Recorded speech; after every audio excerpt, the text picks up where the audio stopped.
Members, please keep the volume level manageable. We have special guests with us today. Mr. Medina, you are recognized from your desk. Thank you, Mr. Speaker and members. Today I rise to introduce the executive board members of the University Council-American Federation of Teachers, who are up in the gallery. We have with us today Mia MacGyver, President of the United Council of American Federation of Teachers, John Rundon, Vice President for Legislation of UC-AFT, Bill Quirk, Executive Director, UC-AFT, Daniel Schroll, Board Member, UC-AFT, Joy Hagan, Board Member, UC-AFT.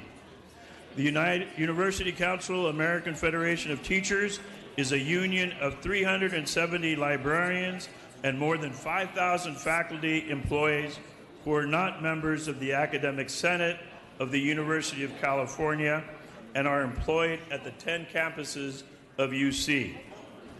The University Council is affiliated with the California Federation of Teachers and the American Federation of Teachers, as well as the American Federation of Labor and Congress of Industrial Organizations, AFL-CIO, and its local central labor councils. Please help me give a warm welcome to the executive board members of the University Council American Federation of Teachers.